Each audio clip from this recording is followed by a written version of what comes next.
significant participation and significant input from the disability community on things that the city can help with to improve mobility and the future of mobility for all people in Buffalo, including people with disabilities. So again, this is an issue.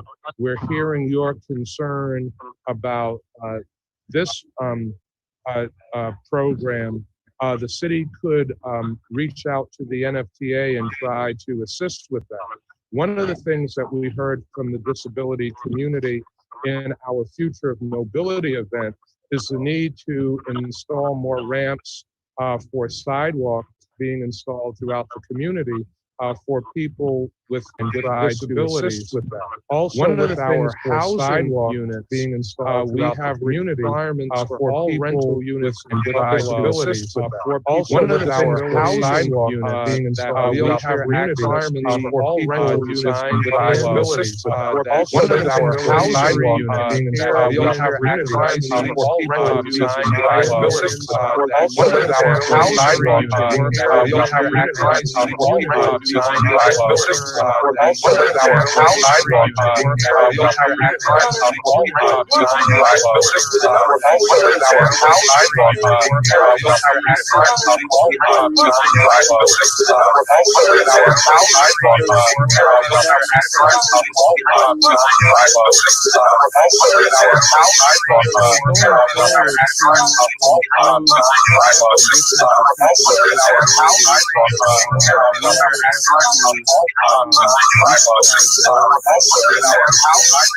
the permanent affordability of housing units in the city of Buffalo. Right now, more than 1,000 new units of housing is being developed in our city that is affordable, that will have requirements that all units are accessible, is being developed in our disabilities. So we're going to bring all units that all units are accessible is being developed in our disabilities. So we're going to bring all units that all units are online.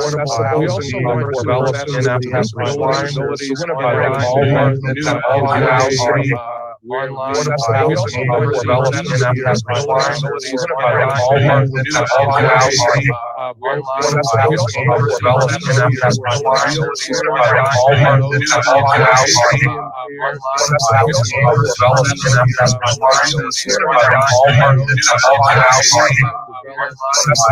to develop in our disabilities. So we're going to bring all units that all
units are cancellation from Mr.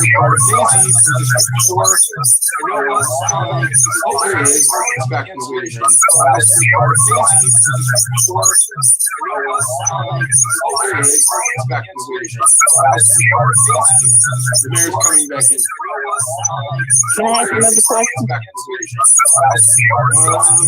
Yeah, we'll probably have time for your question. So, Can I ask another question?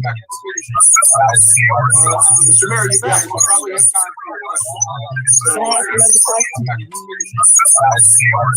Mr. Mayor, you bet. We'll probably have time. Todd, can you hear me? That it went out on the final part of my answer. Yeah, I know, sir. Why don't you finish that up? And I got one more Todd, can you question hear for me? you. That The lady it on went the out phone on and the she did final get connected to ask the part of question. So my finish up. answer. Yeah, I know, sir. Why don't you finish that up? And I got one more talking about the lady on the phone. Yes, the other. And then investing in it. Yeah, I know, sir. Why don't you finish that up? And I got one more talking about the lady on Yes, the phone. so we have And then plans investing in it. to Yeah, I know, sir. Why don't you finish that up? focus on new Yeah. investments in So we have affordable plans housing that is accessible to people with disabilities.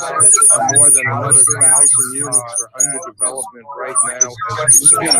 And we have a plan for investment in infrastructure to improve mobility in the city for all people, including people with disabilities. The other major thing that we want to do going forward is bring more jobs online for all of the residents of our community through programs to assist people with rapid upskilling. So we want to reach out to the disability community and make sure that we are bringing people with disabilities into those upskilling programs, that we are providing more employment opportunities for all of our residents. And with these rapid upskilling programs that I plan on funding, we want people to go from training into self-sustaining employment opportunities where people are making living wages and able to comfortably support themselves. Thank you. I appreciate that answer. And I just want to confirm it's upskilling as in increasing a job skill rather than upscaling, which is to make more of something. I have a question for Byron Brown. No, rapid upskilling. Go ahead, So, Mr. Mayor. yeah, so we want to rapidly upskilling people in our community with training programs, including members of the disability community. These would be training initiatives in areas where we know there will be job demand in the future.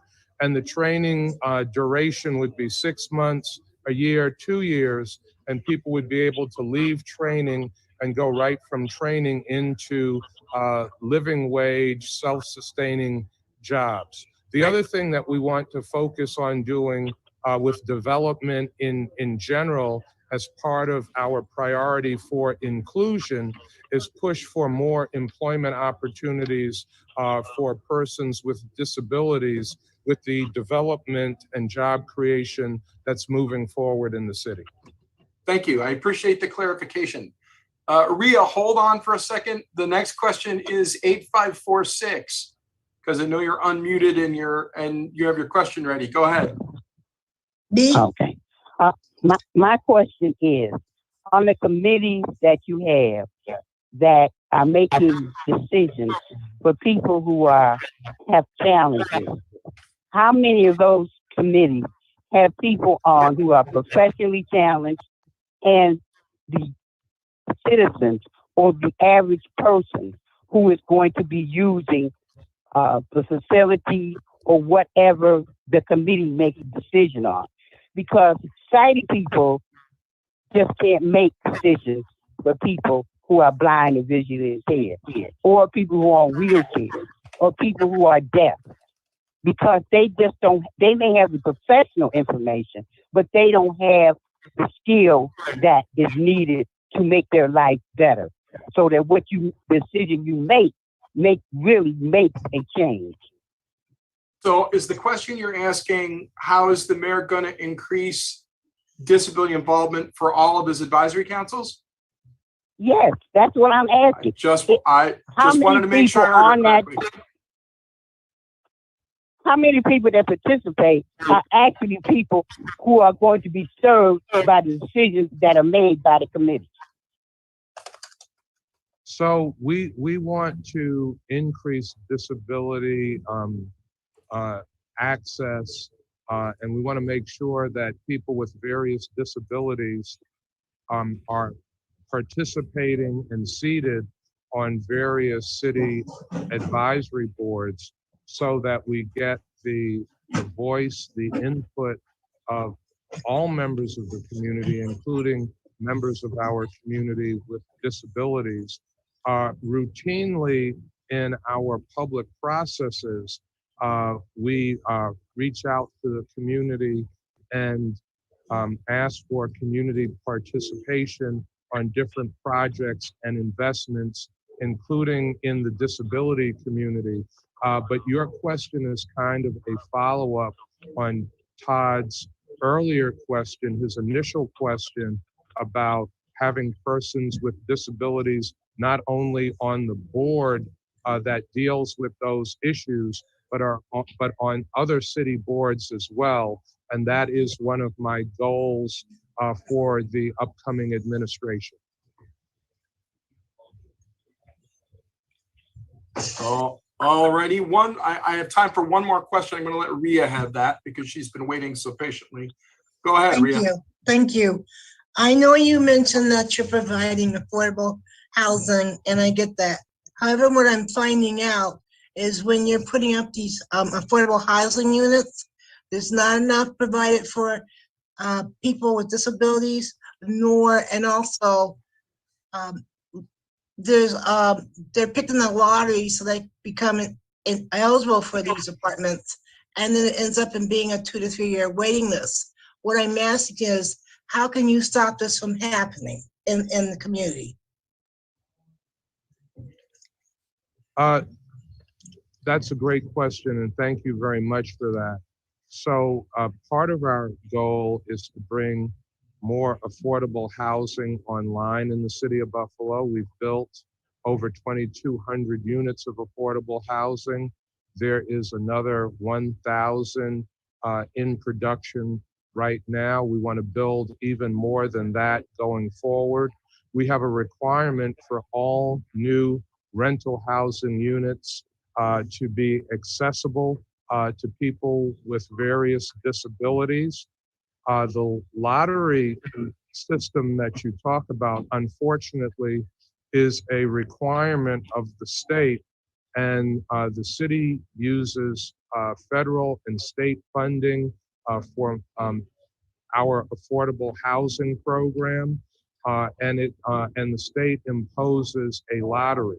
We have talked to the state about that as well, because we've heard from many residents in the community that sometimes the lottery system creates long waiting lists and sometimes makes it difficult for people who live around a development that we have built to be even able to find affordable housing in a new affordable housing development in their own neighborhood.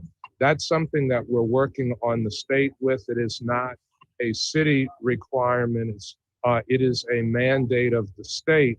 The city is concerned about it, and we've heard many concerns from residents of the community. But our goal is to bring many more affordable housing units online in the city of Buffalo to make sure all of the new affordable housing continues to be accessible for people with disabilities, and to reduce the waiting time for people getting into new, clean, affordable housing.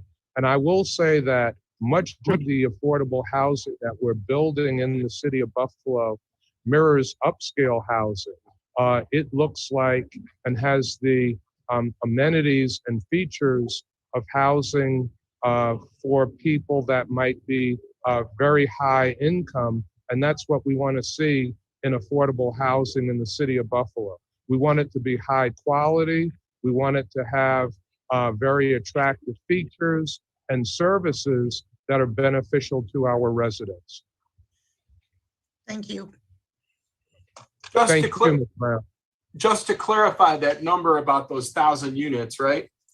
Are you identifying all 1,000 should be accessible, or are you identifying that the program meet its federal obligation on its percentages?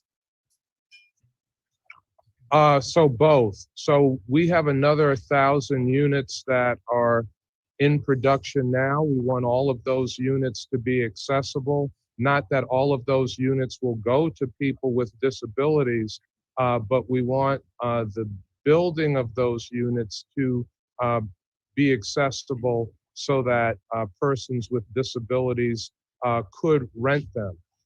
In addition to that, we're building some units that would be specific to persons with disabilities, persons that would need wheelchair access to and bathroom fixtures for persons with disabilities.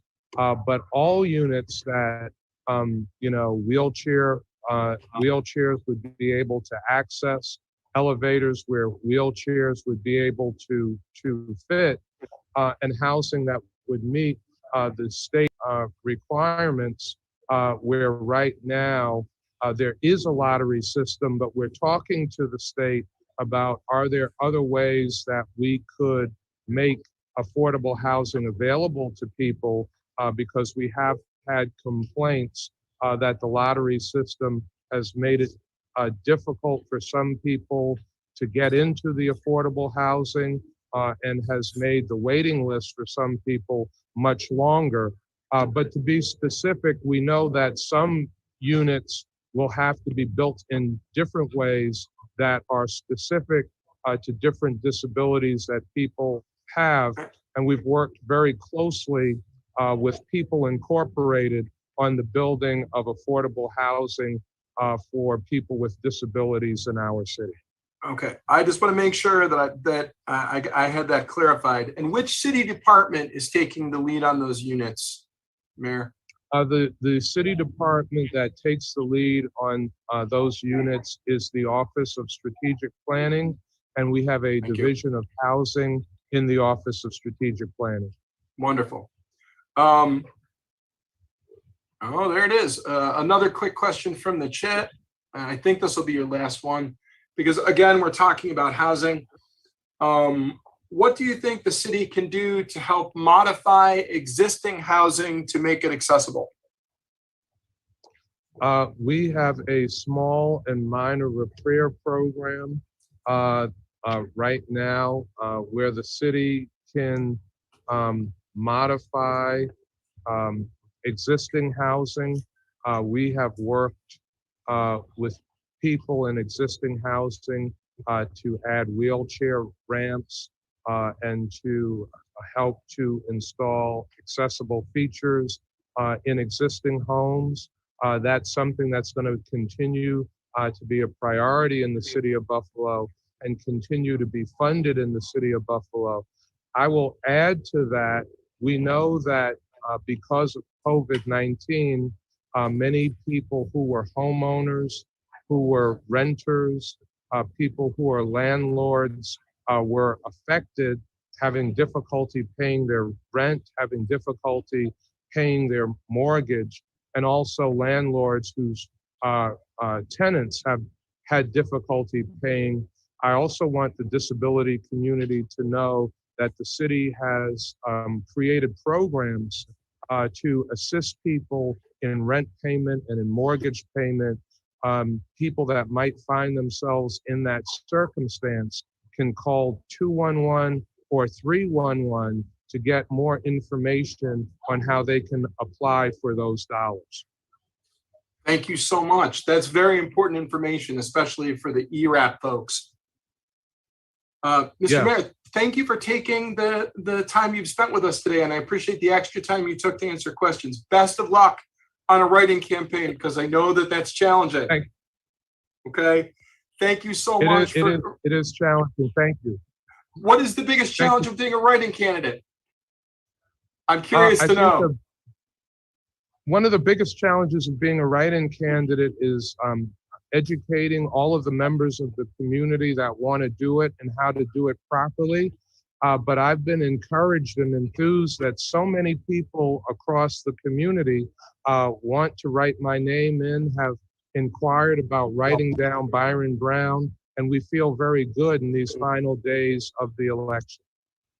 I want to make sure that you know and that your staff can tell folks that even the accessible ballot marking devices have a way to participate in write-in ballots. So anybody that needs assistance with writing in your name should be pointed to the accessible ballot marking device called the AutoMark. And at the bottom of the race list, you can select write-in and type in your name. With the accessible ballot marking devices. That's correct. Thank you. You're welcome. And thanks again. Have a good day, everyone. You bet. The next. Does it have to be the full name, or can you just write Brown? As long as you put in Brown, it will probably be accepted as him. It's voter intent. Okay. No, I asked that answer when we got cleared to give that response. Thanks, Doug. Now, I know Mr. Bagnesi canceled and Mr. Johnson isn't here yet, unless there's a member of his campaign that wishes to make themselves known to unmute their microphone. I'm happy to give them their 10 minutes. Are they here? Comptroller candidate Mr. Hardwick should be here.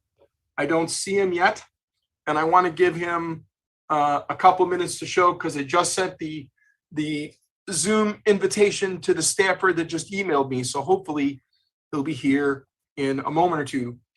In the meantime, has anybody done early voting yet? If you've done early voting yet, I'd really like to hear about your experience. Anybody here done early voting yet? Yes, the Board of Elections AutoMart ran out of ink. It wasn't calibrated. So you went to vote at 134 West Eagle. And they sort of discouraged a couple people from using it because it was slow.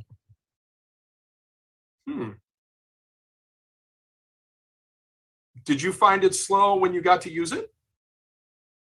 Well, it's never been an expeditious thing, but as a blind person, utilizing the AutoMart is a much better than trusting my vote in the hands of a person I don't agree with.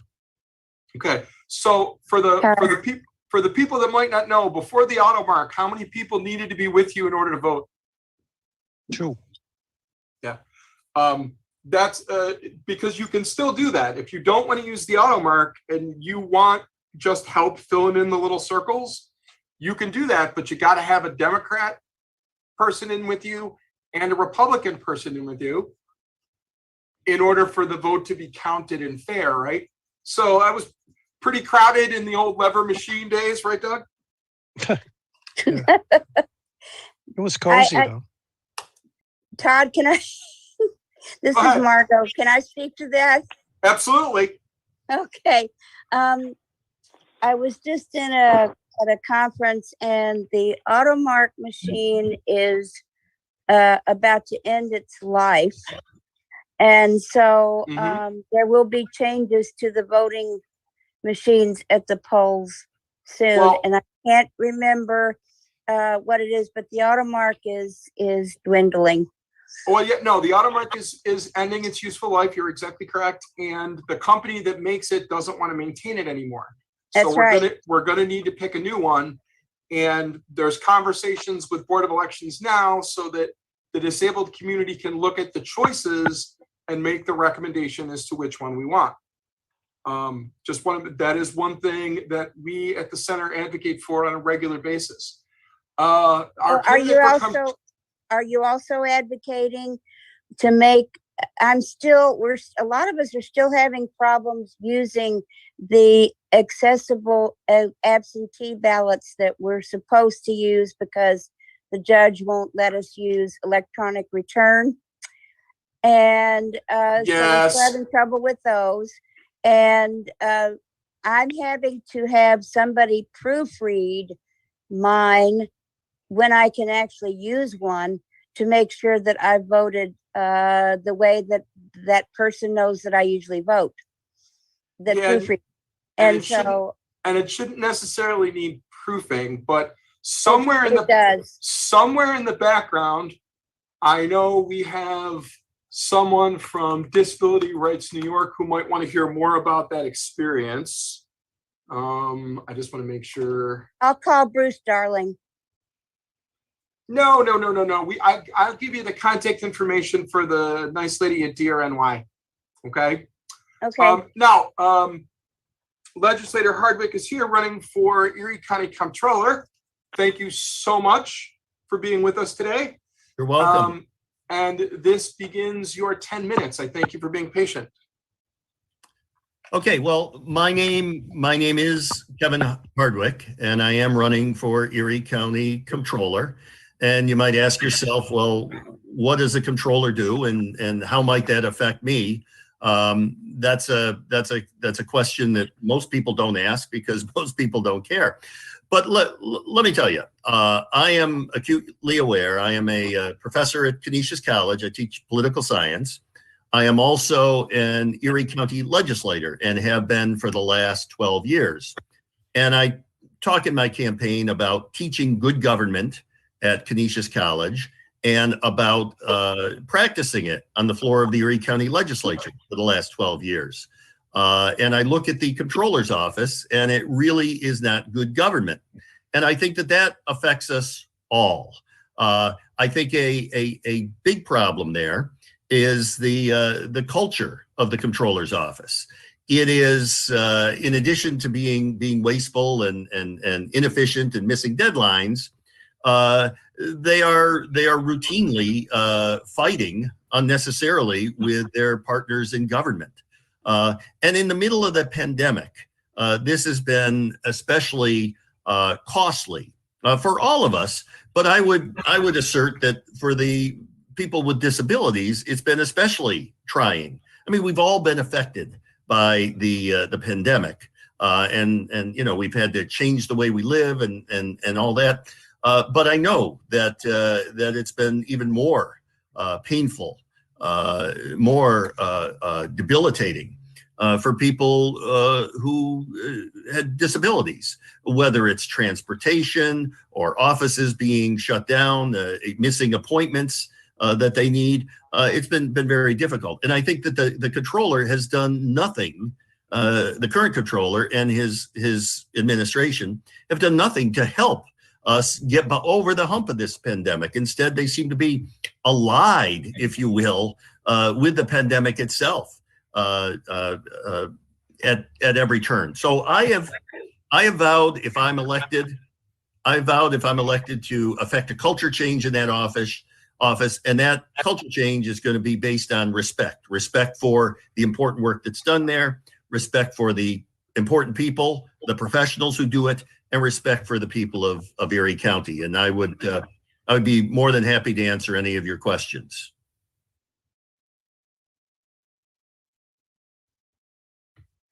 And once again, I start talking and my mic's muted. I'm going to give folks an opportunity to come up with a question, and I'm going to say to you, how do you think your work in the comptroller's office would directly impact people with disabilities?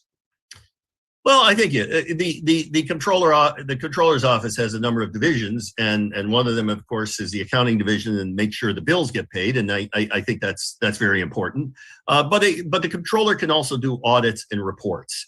And I think a number of the audits and reports that we could take on could certainly positively impact people. I know that there is a big issue oftentimes with transportation.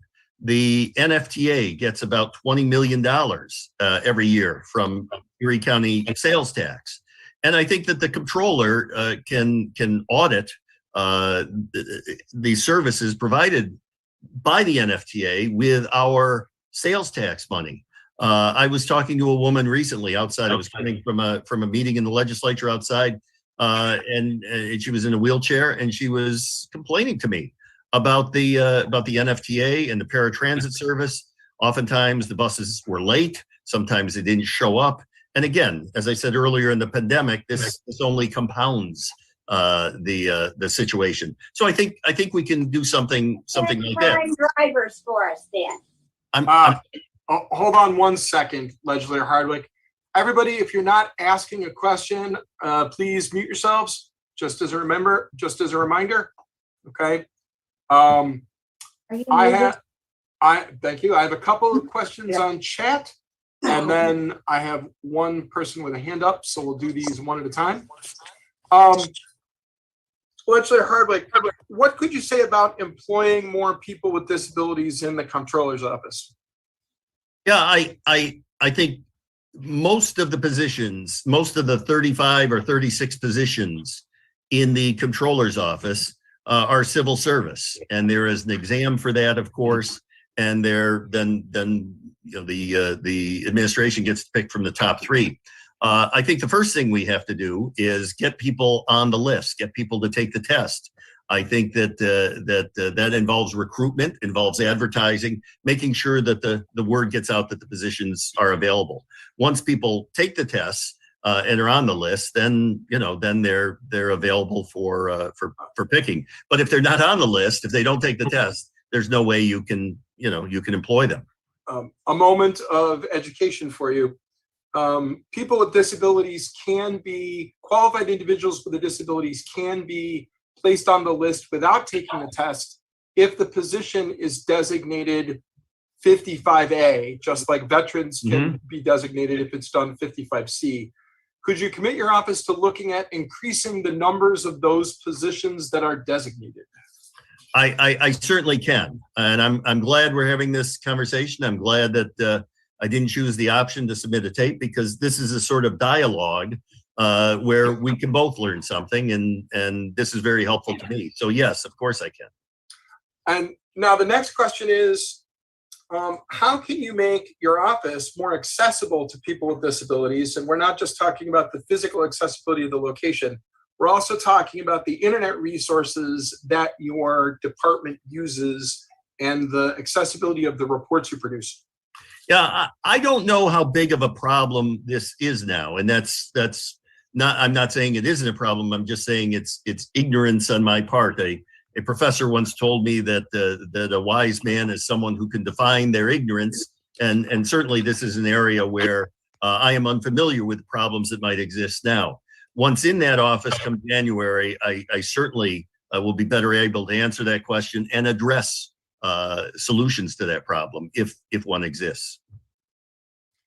All righty. I do have a telephone or a raised hand for the telephone. So 2821, you can unmute yourself and ask the legislator a question.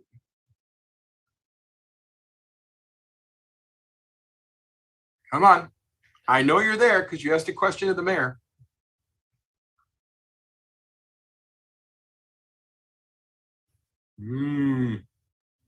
Okay. Well, when you get yourself unmuted, let me know. Anybody else have a question for the legislator about his campaign for comptroller? If not, could I use whatever time is sure? Absolutely. To talk about something I'm very excited about. 10 years ago, or about 10 years ago, I was present at the groundbreaking on Grand Island, which I represent in the county legislature, of the Miracle League's baseball field. The Miracle League, as you probably know, is for people with disabilities, and it puts together my favorite sport, baseball. Back in the 90s, when my children were going through Little League, I was always a coach in the Tonawanda American Little League. I coached a couple of years in the Challenger division, which again was people with disabilities. Well, when the Miracle League came along, I thought this is the greatest thing. Well, they've been around for about 10 years, and I've been to many of their games, and I've been buddy at that, and been sponsoring events and gone to their dinners. I love it. Their field is in tough shape, partly because of vandalism on Grand Island, which is terrible. But when the American Rescue Plan money became available for capital improvements, I made sure that in the plan was $1.1 million for repairs at the Miracle League. That is going to, that was passed earlier. A pre-vote was passed earlier this year, and a final vote on that is going to be taken a week from Thursday, when we in the legislature, I'm confident, will approve $1.1 million for improvements at the Miracle League, including a splash pad, because the best day at the Miracle League every year is when the volunteer firemen show up And after the games, they turn the hoses on everybody, and it is just a party. Right. It's a party in the rain, in effect. It's awesome to see the kids, and you know, it's just awesome to see the kids and their parents who never thought that they would have a chance to watch their kids play any sport, to watch them, give them an opportunity to buy that glove and to put it on their hands, and to watch them play baseball. It's again, and that's coming next week. We're really excited about that, but I do want to ask that at some point you ask, maybe you ask us to look at the plans for what they approve to build before they spend money. Okay. We have had some very well-meaning people get a lot of money encumbered for something that they think is accessible, and then they build it and they turn out that it isn't. So, well, listen, that's 1.1 million, and it isn't spent yet. The plans aren't together. We've got the funding there. I don't know if you've had contacts with Scott McGonigal or anybody at the Miracle League, but I'm sure that they would be open to this because it's a wonderful group of people. I'll get into it with your office and get some contact information. All right. Thank you. Okay. Last chance for a question for Legislator Hardwick, running for Erie County Comptroller. Hold on.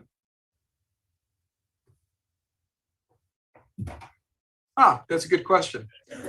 Chat asks me to ask you, what will you do to ensure that county residents have input on how the money is spent in Erie County? Yeah, well, I think that happens anyway. I think that they have a diverse board of directors. They have many of the parents of the children on their. I think we're referring to your work as comptroller. Oh, well. I'm routing you back. Okay, I'm sorry. So what is the question then? You'll have to clarify.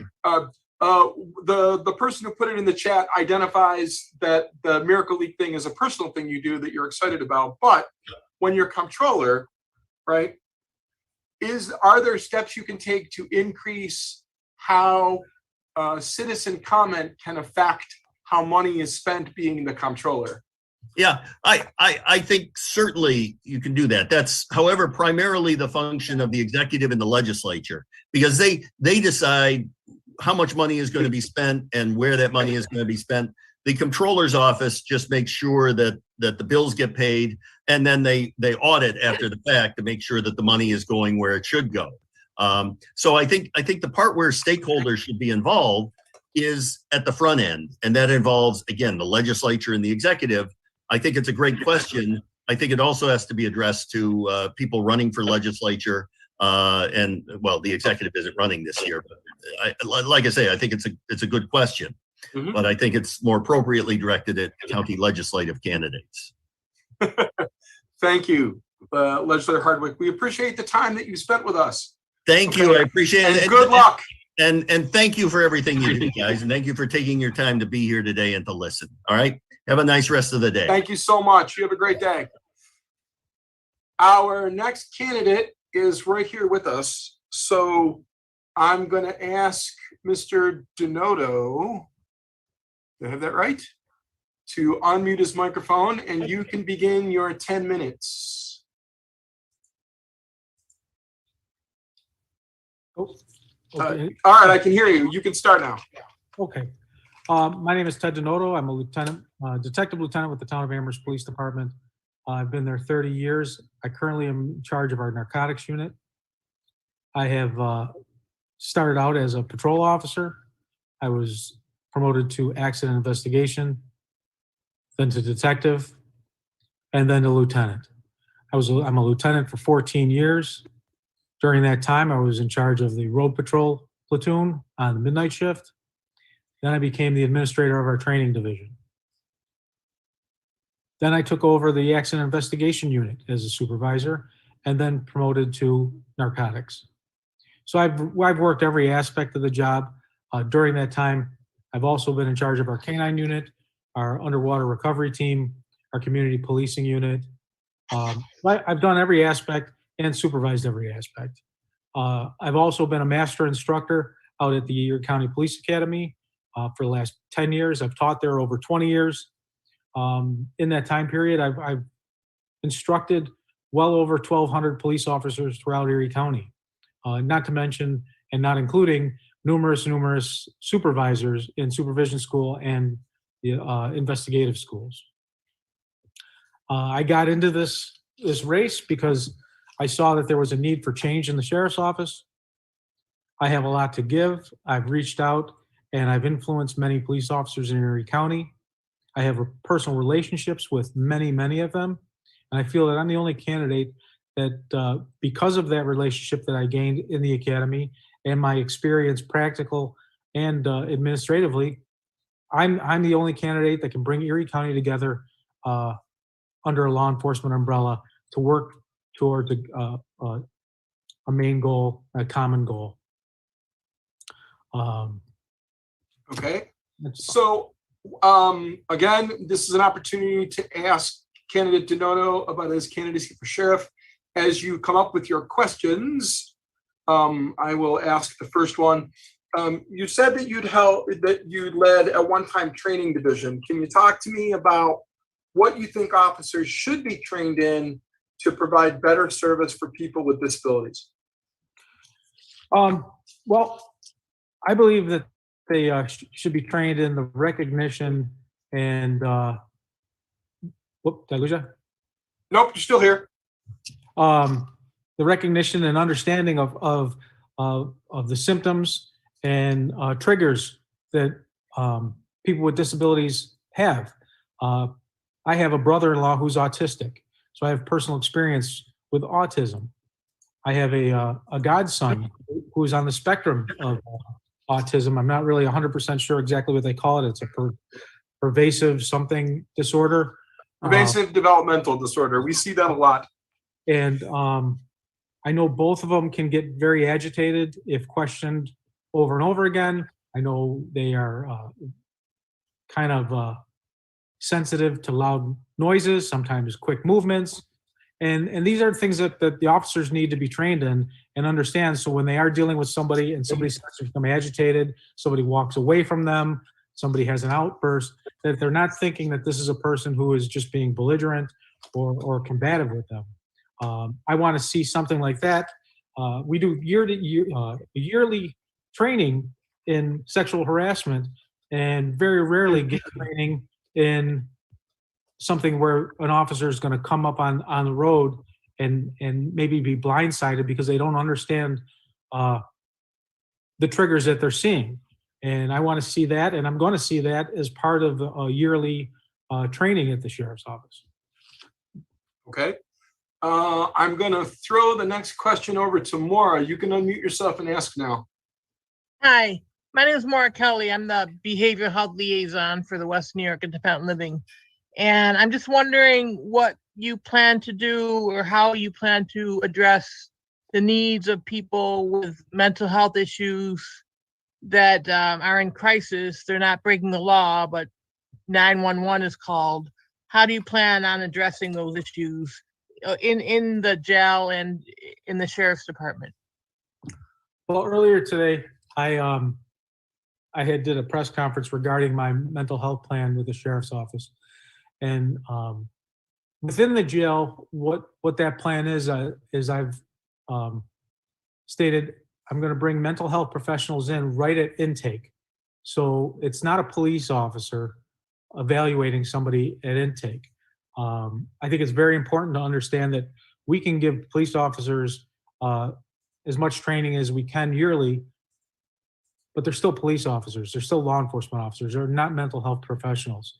We need to have mental health professionals evaluating these individuals as they come in, because I want to separate them into three separate programs, or three separate categories.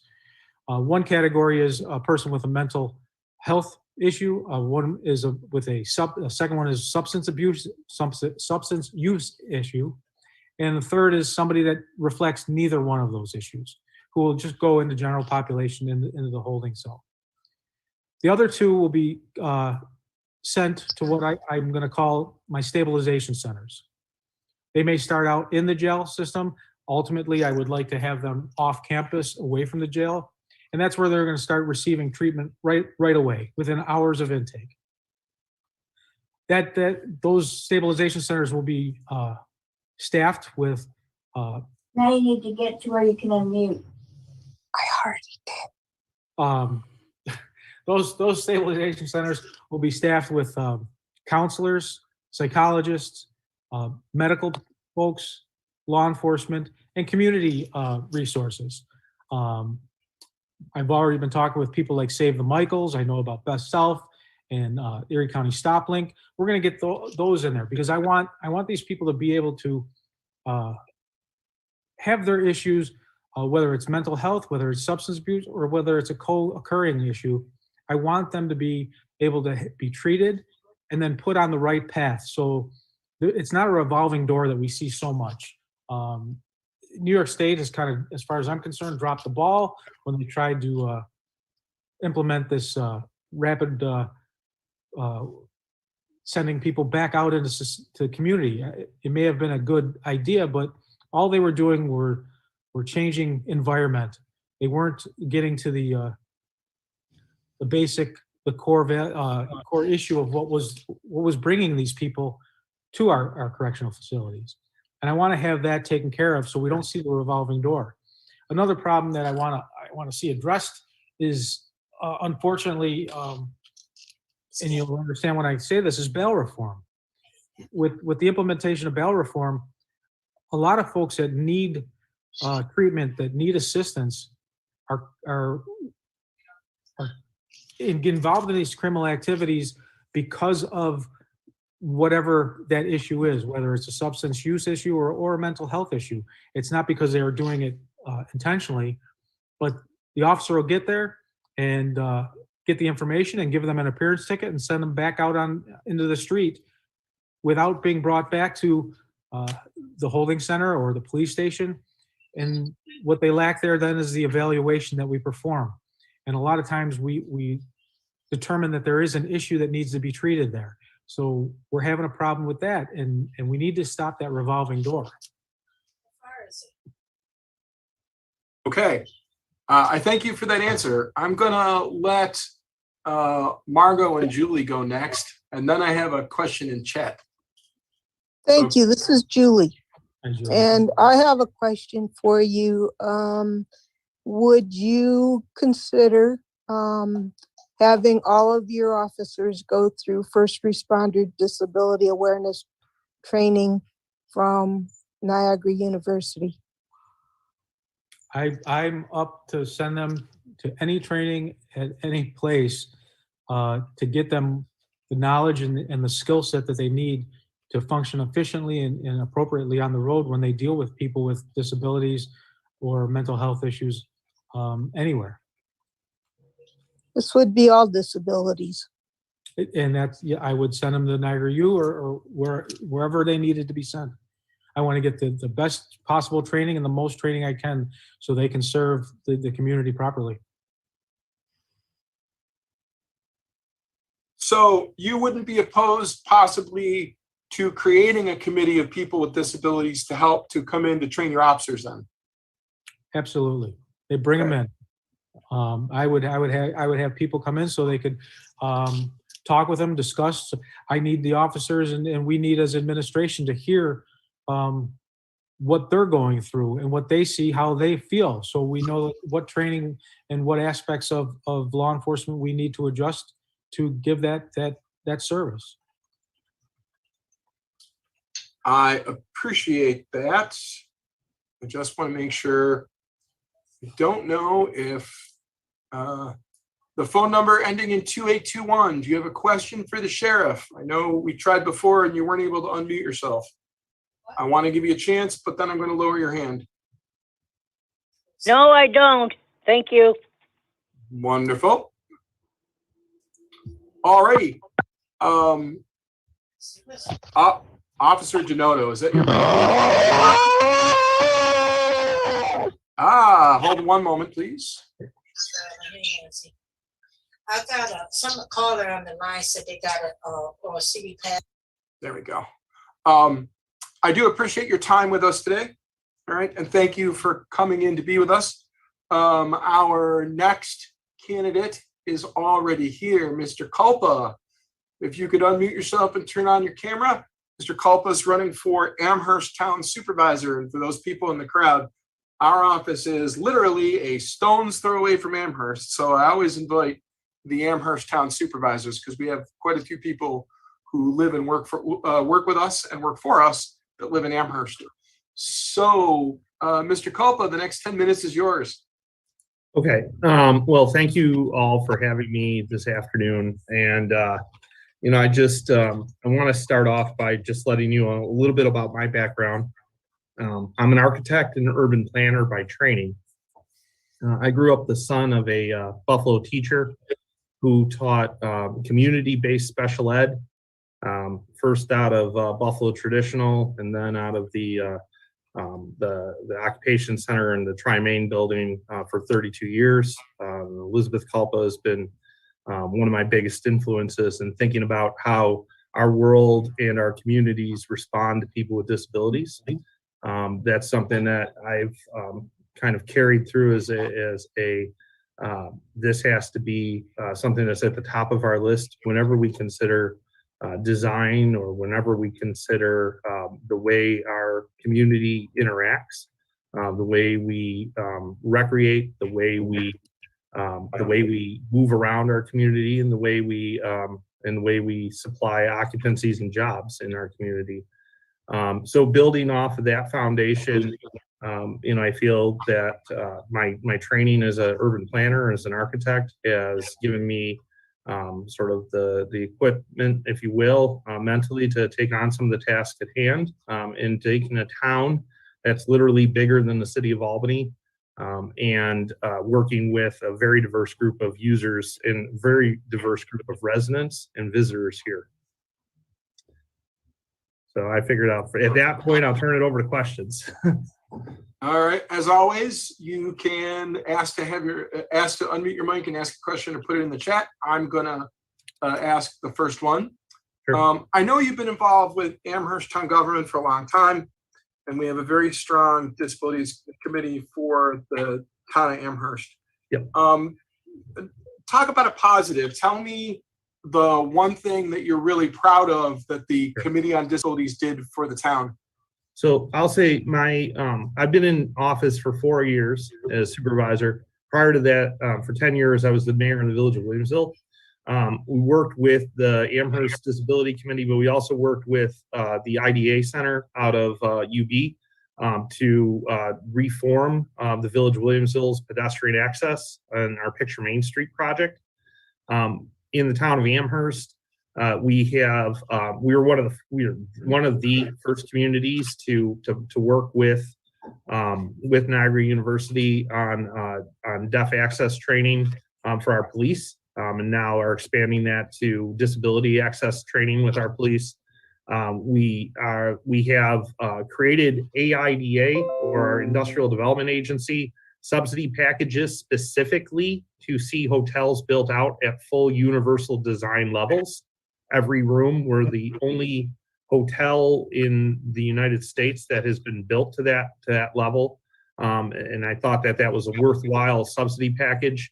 That has allowed us to become a home for U.S. sled hockey, which I believe encourages users of all ages to participate in outdoor recreation. And we've secured some funding and are gearing up to build our own Challenger Diamond at Delwood Park in 2022. So I know that you asked for one. That's kind of the myriad of things that I think we've done well and that I want to continue to fight for. That's okay, because like I said, that gives people time to formulate questions. And I have a couple here in the chat. Okay. And what I want to talk about is, these are future leaning questions. What could you do? What do you think the town could do to bring new people with disabilities into the community? So a lot of it's about housing, right? And the way we think about housing. I mentioned using AIDA subsidies for universal design. I think that moving forward, I want to make sure that our town codes reflect universal design for all of our public areas, our streets, our sidewalks, our parks.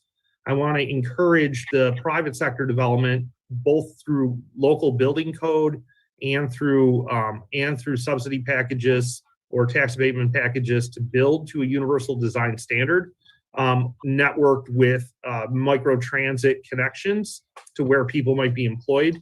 Because I think ultimately we have to think about systemic change. There's not one single implementation that are going to create opportunities for people to live.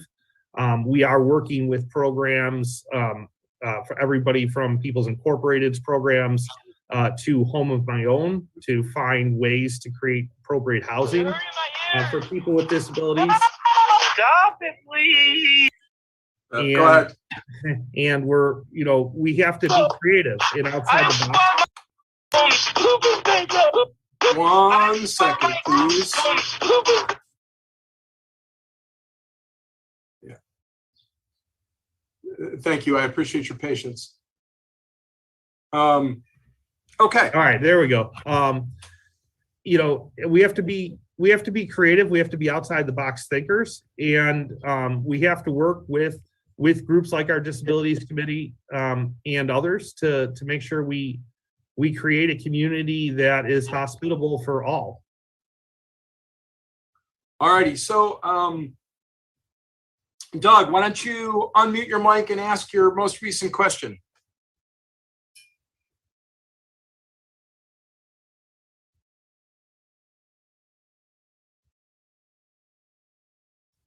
So, as a veteran with a disability, what can you as a town supervisor do in order to facilitate my ability to actually know what opportunities or services that you've set up for people with disabilities? I do not see any effort of doing any outreach to people in Amherst to have any clue of what's being done for people with disabilities.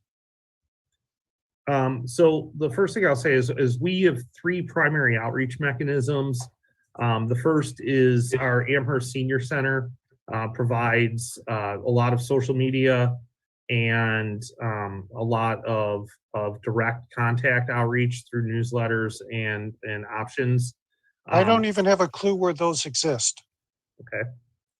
I happen to be blind. I have no idea even how to contact them or get there. So for me, right, the question is basically, we're creating a 311 network in the town of Amherst, but the first step is just modifying, as simple as modifying our phone systems. If you call town hall, right, you used to be transported to any one of the multiple departments and you would not know how to navigate the town. If you call town hall now with a blanket question, it could be as simple as that. What do I do? I'm looking to figure out how my specific disabilities are being dealt with at the town level. Then what you're going to do now is you hit a. No, you're misunderstanding my question. I'm not talking about what you can do about my disability. No. Hold one moment, please. You should be muting your mic if you're not asking a question. I always in my family. Thank you. Okay, so Go ahead. now I'm not saying that you should, but what we did was we created a front door, right? So when you call into the town now, you're actually going to speak to a live person, and that person is going to be administrative, and they're going to basically, be out of my office, and they're able to sort of network you into the different services that the town provides. So if you are looking for transportation or transit accommodations, we know how to put you in touch with Amherst Senior Transportation is one method, but NFTA paratransit or any of our micro transit options. If you're calling because you're looking for recreation programs, whether it's you want to participate in golf, whether it's you want to participate in a Challenger League baseball, whether it's you want to, all of that is sort of a one-stop shop. Hey, we're actually going back to live operators and in live conversation. Via the web, right, we've created a number, like I said, of channels via social media and other outlets. So we also try our best to go on local radio and talk about our programs coming up. And, you know, so the sort of myriad of media efforts that we've made, along with the incoming, you know, correction on Amherst, you know, generic phone lines, info@amherst.gov, or info@amherst, you know, .ny.us. You know, those will bring you to live operators, and you'll have the ability to interact one-on-one with people. You know, there's stuff in the Buffalo News, there's stuff out in all the different media departments. We have a committee that works very hard on this, on disability efforts and disability outreach. We have a recreation department that does push a lot of social media content and a lot of media content in general out there. So I'm not sure why you feel that there's a disconnect, and I apologize for that. If you feel that, hey, you're disconnected from the town of Amherst and you would like to be connected directly, I would invite you to call our local office number and be able to reach out to us that way. As I do everybody else, if you dial 631-7000, you will get, you know, to somebody who can help you understand and work through whatever disconnects there may be, and through one of our social media platforms. I'm just looking to enjoy Amherst as anybody else, with or without a disability. I understood. I'm not looking to go say pave the way for me. I'm just looking to access a park that's fully accessible and not have to go to a special park. So again, that's what we're endeavoring to overhaul our community and make sure that all parks are universally accessible, so that everybody can enjoy all of our parks. We have a parks inventory that's going live on our website. We are going to talk about what is and what is not accessible. We're going to talk about what's available at each one of those parks. We just had a report on that 2 meetings ago. I apologize. I clearly am not quite understanding the specific difficulty that you're having accessing Amherst. But you know, we do a lot through our website, through our Facebook and social media platforms, phones, and we have a huge variety. We're 54 square miles with a lot to offer. So, you know, it's not just a small village. So there is a lot, and it's very robust. And we just want to know, if you said, hey, I'm looking for a program or a park, or, you know, that's accessible, again, through our website, through social media platforms, or available just by a simple phone call. Well, but it's a perspective. You're saying I'm looking for an accessible park.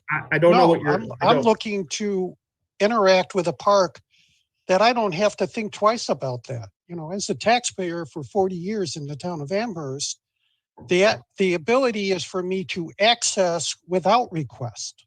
So why can't you access the park? Let me turn the question back around. We have 42 parks. Okay, let's take the bike path. Sure. All right. How do you access that bike path if you can't see? And what's on the bike path that gives me the ability to know where I am? Okay. I mean, yes, once I'm on the bike path, so it's I can follow physical that access. path, but then a bike comes the other way. So it's physical access. It's not about promotional access. If it's physical access, right? So that's what I'm talking about. That's the part of the evolution, right? For 4 years, I've been focusing on trying to evolve ourselves to a point where we can be accessible, where people can understand where they are, where the access points are. We have not done a good job in this town of designing and creating those places. We don't have full access. You know, my mission, you know, in the next 4 years is basically going to be to continue to evolve our public spaces to make sure that everybody can understand the space, feel like they can access the space. We do that through a fairly regimented review of our places by our disabilities committee. We have a wonderful feedback loop, and we are trying our best to make sure we bring everything up to standard and up to par, so that everybody in our community can enjoy a space without the question. Thank you. Okay. But it's not something that has been done. Admittedly, we have a long way to go. That's one of the reasons why I ran. It's one of the reasons why I'm running now.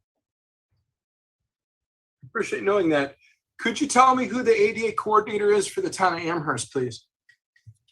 So it's Bob McCarthy from our HR department, and it's Mark Burke, who's our building commissioner. I had it come into the chat. This was proof that you knew who that person was. Thank you so much for answering. Okay. And you gave me the same answer that I have on my list, which is always good. I want to thank you for taking the time to chat with us today, and good luck in your candidacy. Right? All right. Well, thank you all very much. I appreciate it. Oh, absolutely. I noticed that Lynn Dixon, running for comptroller, has just joined us. I know that you're not on until 3:40, but you could start now if you like. Okay. Oops. Thank you. And hello, Brian. I guess maybe he just left. You see me? I do not see you, but we do hear you. Okay. Well, okay. Well, I guess as long as you can hear me. As long as we can hear you. Okay. All right. Well, first of all, thank you very much for having me. I greatly appreciate it. As you mentioned, my name is Dixon. I was a county legislator for 10 years. I represented Hamburg, Lackawanna, and South Buffalo. For the past 2 years, I have worked in the county controller's office, just day operations. Your microphone is fluctuating. Hey, what's up? Guys are taking me off again here. I don't understand. Why the hell haven't you guys dropped Pickwalk 2000 yet? Hold one moment. Okay. Lynn. Yep. As a reminder, folks, you should be muting your mic if you're not speaking. Yes? I will mute him. Hopefully that'll take care of our noise problem. And go ahead, Lynn. Lynn, can you hear me? Show some respect. I don't call you by any other. Okay. So for the past 2 years, I've worked in the controller's office, just the day-to-day operations. And, I work with some really great people here and would love to continue on in service and working with those, that have been working in this office in some cases for several years. For the 25-point plan several months ago of outlining what I would like to do in the office, and I think a lot of what that involves would certainly be important to a lot of those that you represent. Using controller in the community, controller in the classroom, where I would do a significant amount of outreach. That was one of my favorite things as a legislator to do. In my capacity now, I go out to senior centers and do fraud prevention seminars and those kinds of things. And I think making the office and the abilities of the office and the resources and knowledge that our office has, bringing that to the community is very important.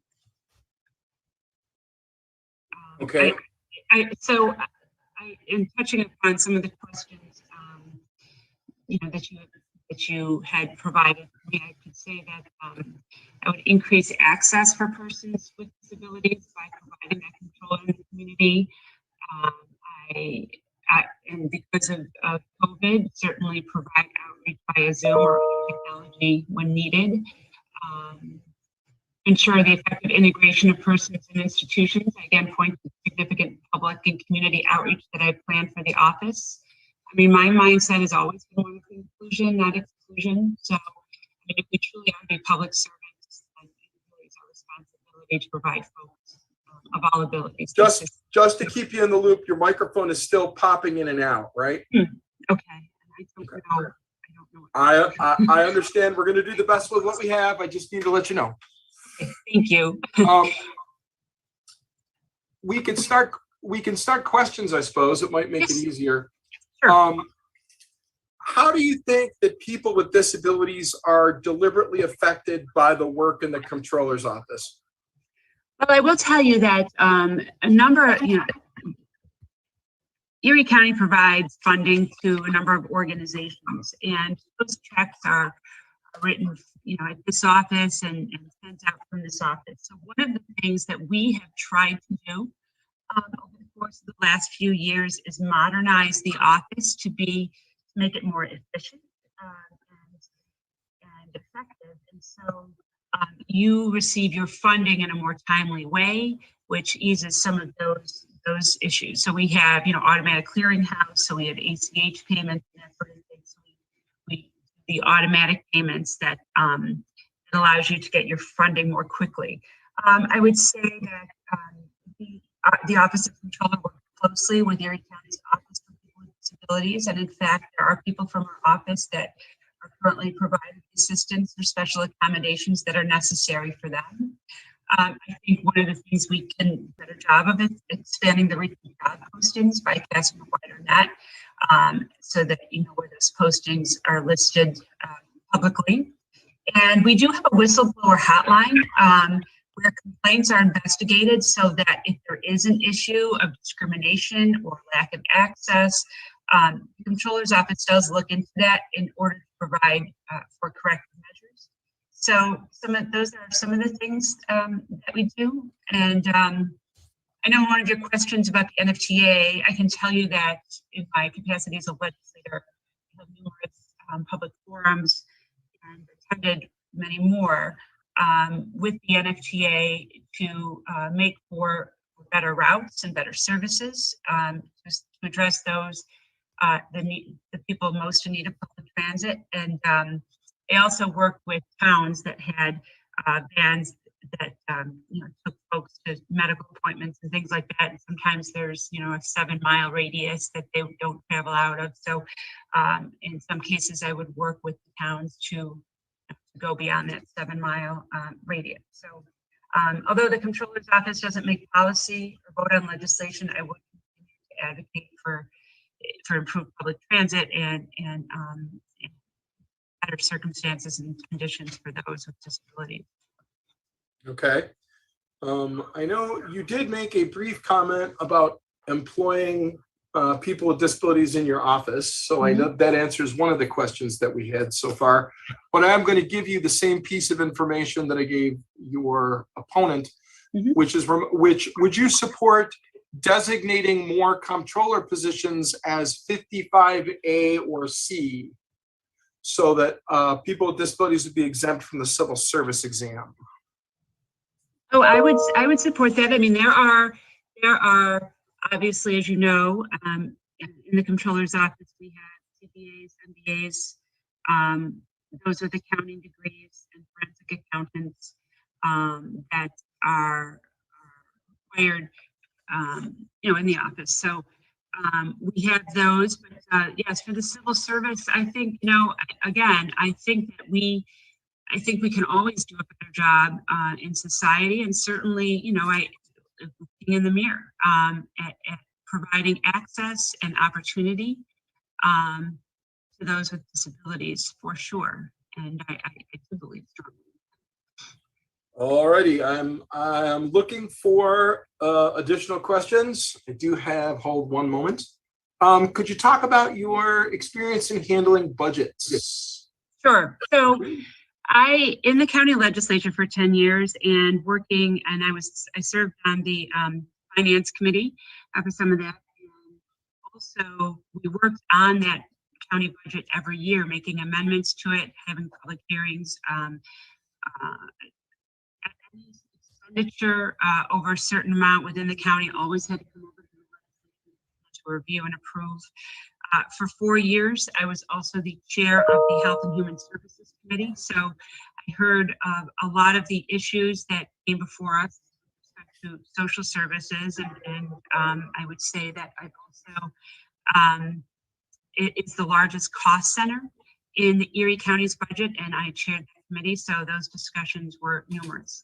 On top of that, I have worked for the last 2 years in the Controller's Office, so the day-to-day operations and functions of the office I do think the controller is a person that is the big picture person. So we take a look at what should be audited, what can we do reports on. To that end, I've been involved with some of the research that has gone into some of the reports and audits that have been conducted.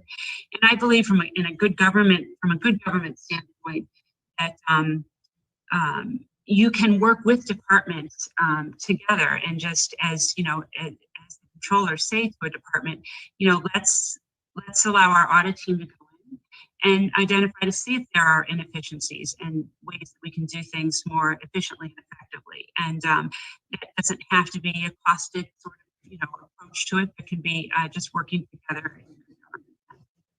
Okay. I have a question. I have a question here from the chat that talks about, oh, here's a good one. Would you support the auditing of adult protective services in the function they provide as the default representative payee for people with disabilities in the county? I do. I support anything that can make us run better and make us operate, you know, better. And I think that's it. I mean, I will say on our whistleblower hotline, we often get phone calls from whether it's workers or people that do business with that who have expressed concerns and you know, have had some consternation about the way things have run. So it's big.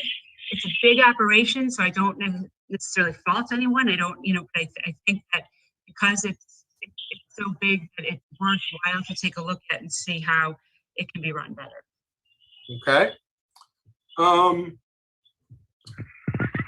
How do you think Medicaid could be run more efficiently, or what can the comptroller's office do to look at Medicaid running more efficiently? Well, I will say, and this is one of the challenges that when I was in the county legislature, I did have Medicaid fraud. Your microphone. Try again, dear. Okay. If you can hear me now. Yep. So the administration does have a Medicaid fraud unit. When I was in the legislature, numerous times about how, you know, about what they've identified and where we can improve.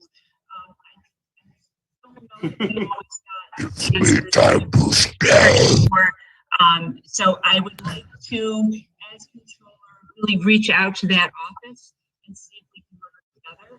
Because I know before it was a little bit frustrating trying to get some of those answers. And I don't know, you know, I don't know where the issues lie. But as controller, I would like my office to work with that office to see how we can make it. Okay, we didn't hear most of that. To be honest, like I said, you start fine and then your microphone like almost dies. And I'm so sorry, Todd. I don't know why. Like I keep hearing things, you know, come in too, and I'm not sure why. That's quite all right. Bianca, I would love to have her change the way she's dialing in, but that would make the next candidate run behind. I mean, would you like me to try on my phone? Yeah, that's what I just got asked. So we could take a break for a minute and have you do that, and then give you another couple minutes to answer questions. I can pause your clock. Mark will do that for me. Okay. I'm going to try. I just connected. So. It's okay. If you disconnect and need to dial back in, that's fine. We'll wait a minute for you. Apparently, people were really interested in that last answer. Oh.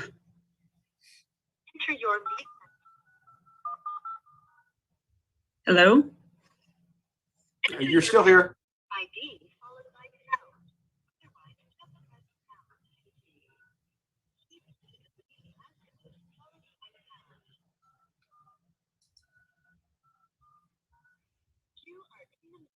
It says I'm in the meeting.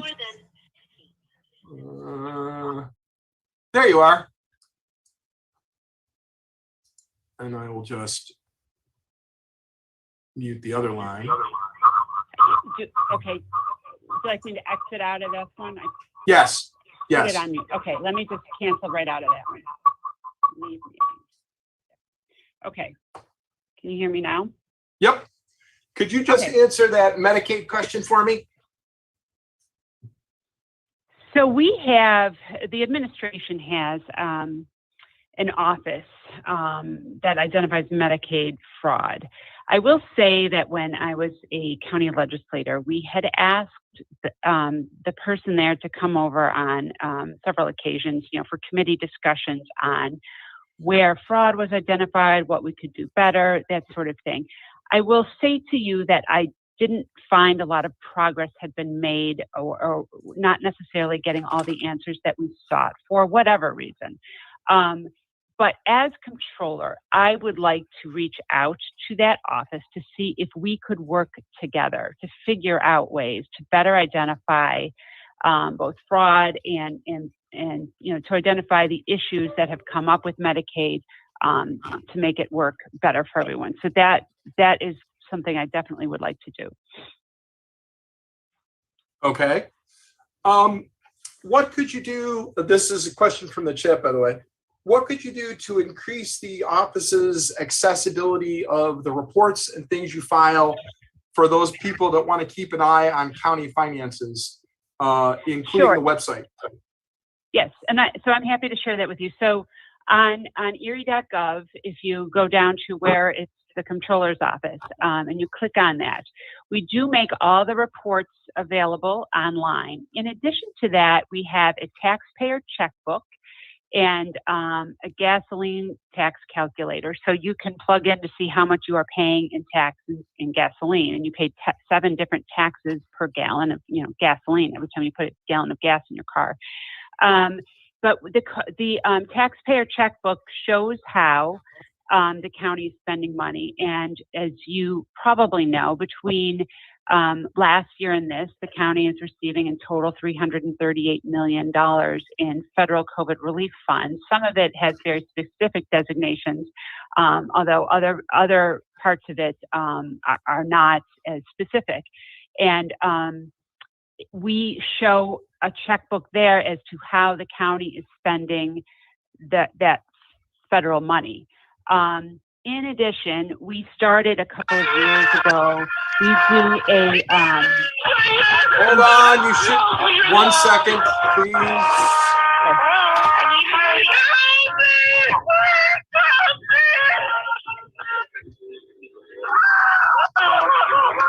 I'm so sorry, give me a moment.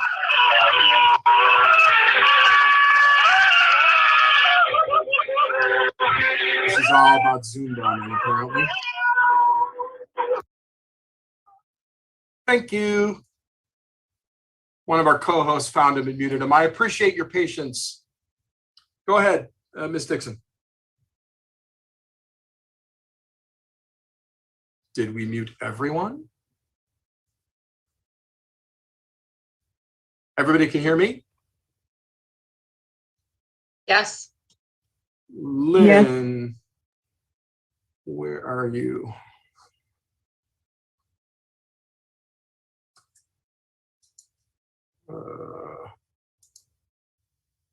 Lynn, can you hear me?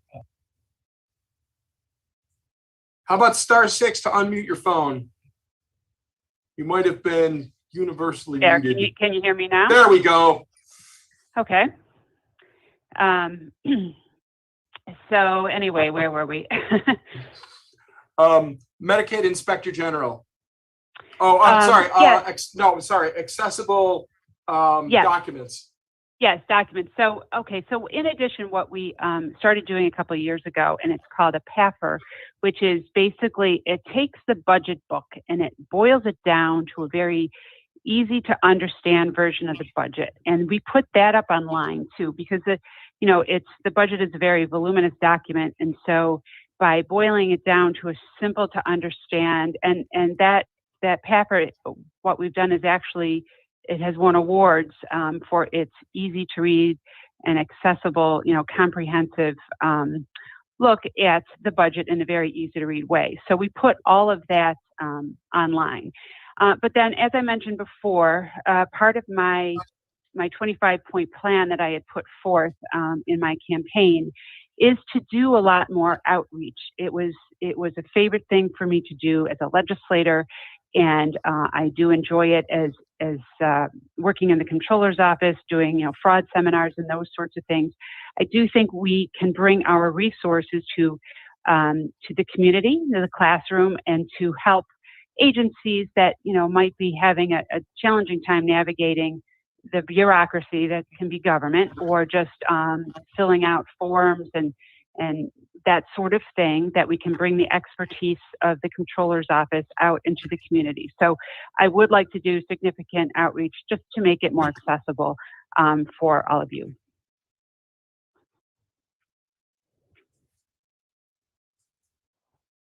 Okay. Yes, that question. I just want to make sure I've gotten to all of your questions.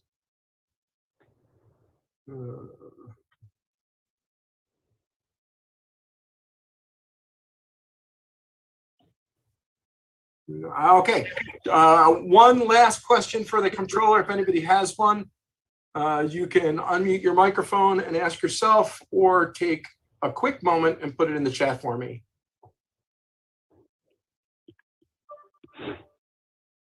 I think I might have something from the number ending in 8913. 8913. Give you a second to unmute your microphone. Is that you? That's you. Yeah. Yes. I was like, wait a minute. Oh, then why did I get a question? No. All right. Do you have a question for yourself? Yeah. All right. Then if no other questions, I want to thank you very much, Lynn, for taking the time to be with us today, and best of luck on your candidacy for comptroller. Thank you to you.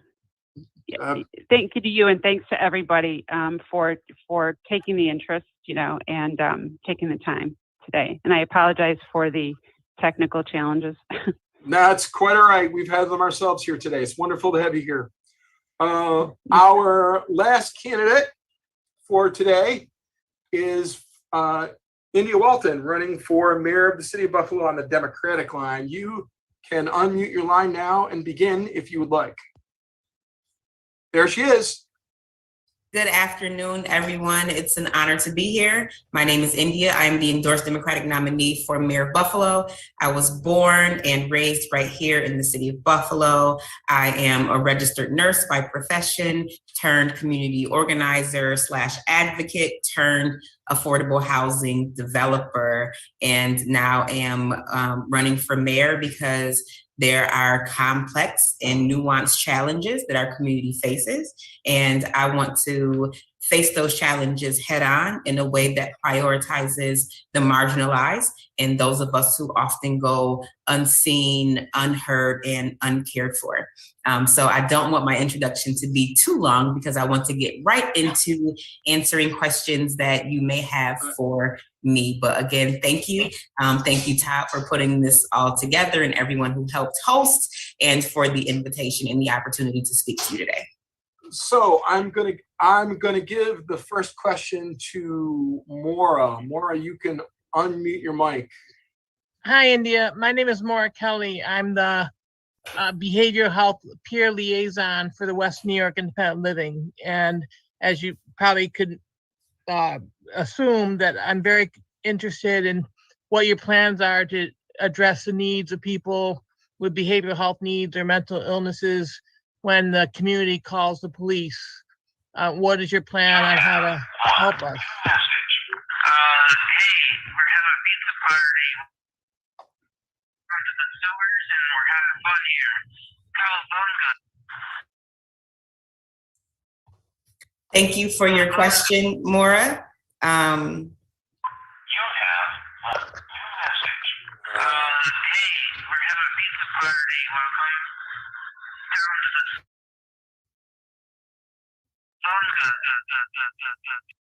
Keep going. I think. All right, we'll do. I'll keep going.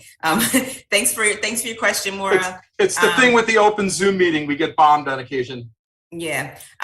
So my plan for access to mental and behavioral health services is one that is robust.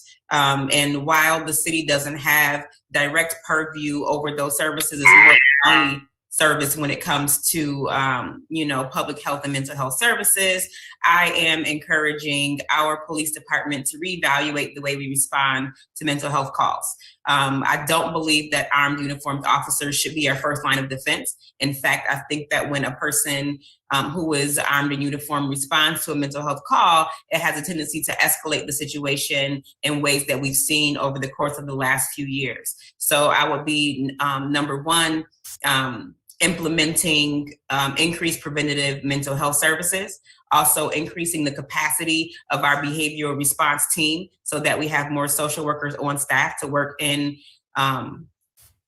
partnership with Buffalo Police to respond to the calls, but also working with crisis services so that when folks are calling crisis services, those calls are not immediately diverted to the Buffalo Police Department, but that we can find folks who are able and highly skilled and trained to de-escalate situations to try and keep law enforcement from being involved in the first place. But I think the first step to that is making sure that we open it up for more community-based preventative behavioral health services to make sure that we are preventing people from decompensating to the point of crisis in the first place. So a lot of our platform centers around not only our response to folks with mental health challenges, but the preventative measures that we can put in place to keep folks from being in a state of crisis in the first place. And that goes as deep as making sure that we have a housing first policy where folks are housed, that we are providing opportunities for meaningful employment and lives with dignity, and that, again, we are expanding access to preventative mental health services. All righty. So I have a couple of questions from chat here. Okay. The first one, in following the media on this campaign, we hear a lot from your critics that say you have a hot temper, right? So if you were to become mayor, right, how would you handle dialogue with diverse city departments? Thank you. Or people that might have an issue that might tend to trip your temper? Thank you for that question. I believe that the language of an advocate, the language of an activist is very different than the language of a mayor or a person who is governing. And I wouldn't say I have a hot temper. I would say that I am passionate about issues of justice, and that it has traditionally been my job to amplify the voices of those who often go unseen and unheard. I am a whopping 4'11" tall. And many times I have resorted to using my voice and my language in order to get the attention of people who don't often pay attention to folks like me, but also folks who don't often have a seat at the table and the ability to make decisions on behalf of themselves. I will say that I have grown significantly over the course of the last few years, but I will also say that my passion for justice and for equity and for fighting for the little guy has not died. That is a thirst that I cannot quench. And it's a lot of the reason why I am running for mayor. But I will say that when you speak to folks who are sitting in office today, there are lots of people that can tell you that even though publicly I'm a very passionate person, I am also flexible. I am also empathetic. I am also reasonable, and I have a track record of working with cross-sector coalitions and partnerships with elected officials, with nonprofit leaders, with community stakeholders in order to advance policies that really benefit a lot of people.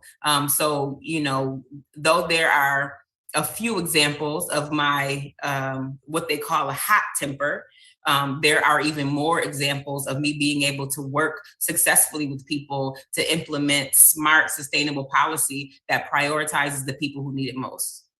Okay. What could you talk to us about and commit to once you're mayor today about improving opportunities for people with disabilities to work in city government?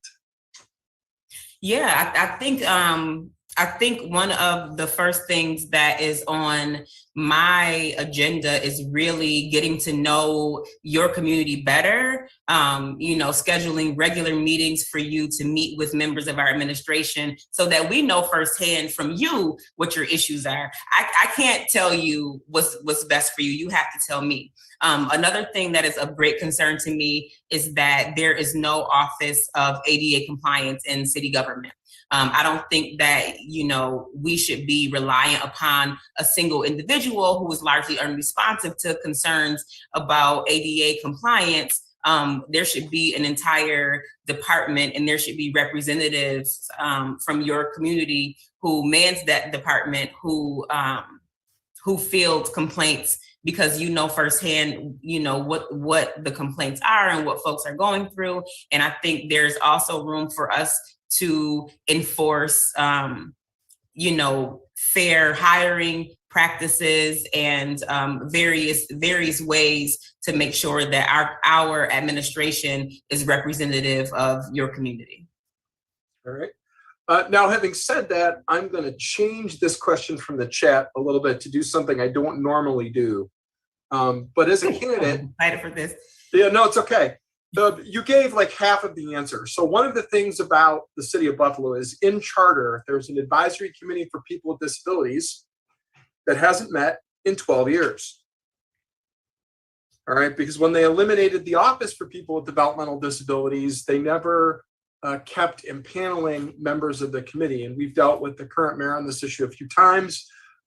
He again commits to impaneling the office. I mean, we just heard from him today. Could you commit to us that within 6 months of you taking office, the committee will be meeting? I will commit to you that within the first 100 days of me taking office, the committee will be meeting. There's nothing more important to me, and you'll notice a lot of times in my platform, I mention co-governance and deep democracy, right? I'm a person who believes that the person closest to the problem is closest to the solution. And, I am the mother of children with some different abilities.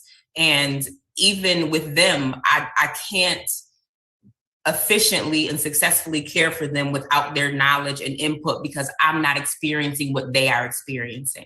So within my first 100 days, I am committed to meeting with you. I would love to have a member of your community on our transition advisory panel to make sure that your voice is being amplified, heard, and that the policies that you want are actively being worked on. And within my first 100 days, I am committed. You can have that on the record. I see you're not recording, but you can put me on the record saying that in my first 100 days, I'm committed with meeting with a panel and reestablishing meetings of the Office of People with Disabilities.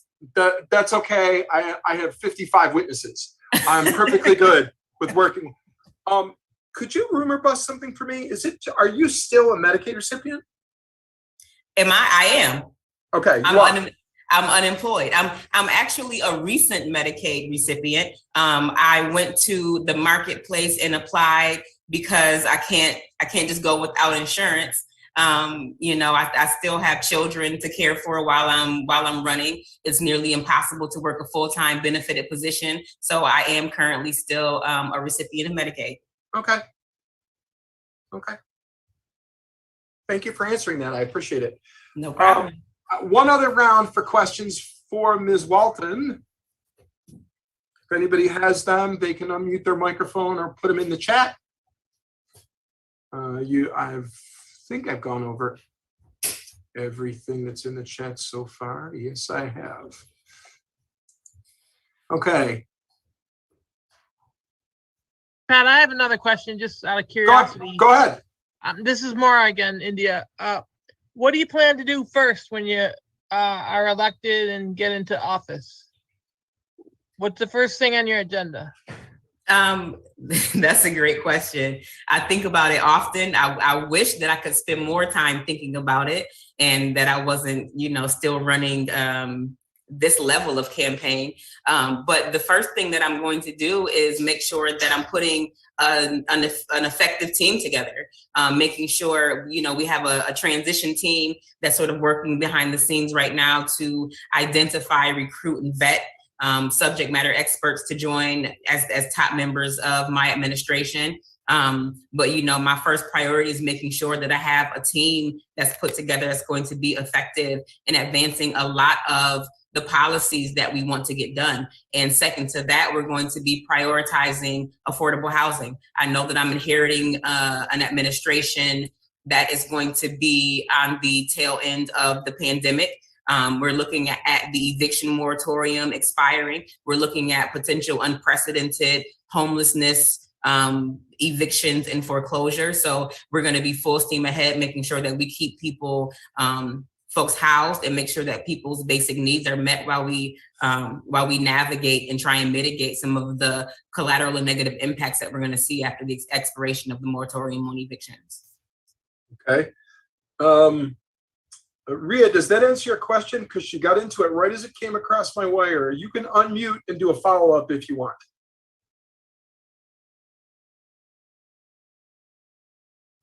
If I don't hear her dulcet tones, that means we've done well on this question. Yeah, it's okay. She answered the question. Thank you. There. No. Doug is the tall, distinguished blind man in the office 3 doors down from me. My name is Todd Varwick. I am Chief Policy Officer. Happens a lot. Anyway, for me, one last question. What has been the biggest challenge for you running for mayor? That is a loaded question, Todd, and I don't know that I have a single answer. I know for the record that we are not recording, so I would say that the biggest challenge is just being a regular person. The biggest challenge is not being a lifelong career politician, not having a bunch of friends who are going to cut me $5,000 checks. It's been hard work. And I think that the biggest sacrifice in all of this has been made by my children. I spend a lot of time away from home on the campaign trail, but I can assure you that I've worked really, really hard. I've earned every single vote that I got in the primary election. I am continuing to work hard, me along with my team, to earn every single vote going up to the general election. And you will see the same work ethic when I'm mayor, and I won't continue. I won't stop working for you, I say the little guy, but the little guy, the little gal, the person with challenges, the person who is often brought in last, will now be first. And I think that's the reason why we're seeing a lot of resistance, is because those who always have everything are afraid that they're not going to be the priority anymore. And I don't apologize for not rolling with the status quo. I'm going to continue to fight. Now, I couldn't ask this of your opponent because I already know that he voted in early voting. Have you voted yet?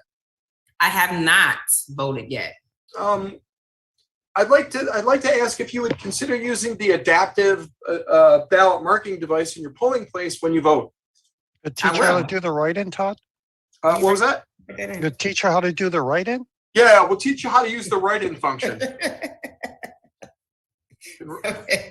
Okay. It's called the auto mark. When you go to your polling place, ask to use the auto mark. They should give you a ballot and show you where the machine is. Do let us know if they try to discourage you from using it. Todd, this is being recorded and it's going to be replayed on the radio reading service, just to let you know. Okay. I'm cool with that. I never say anything that can't be repeated. No, that's okay. I just wanted you to know that we do try to record these and then we rebroadcast them over our disability broadcast. Perfect. Thank you. All righty. That is all the questions I have. I've taken all the questions for everyone. I want to thank you for taking the opportunity to spend with us today. You were batting cleanup. You're our last candidate today. So I thank you for taking the time to be with us today. And I thank all of you for taking the time to be with us today. Good luck. Okay. Again, good luck in your candidacy. Thank you so much. Take care. All right. Bye-bye. And for everyone here, please, if you haven't done early voting yet, you absolutely can. Your local board of elections will give you times and locations. Please consider using the auto mark as I ask the candidate for your votes. And should you have any questions, you always know where to reach me. I'm at extension 101 here at the center. Okay. and hopefully we will see you again soon.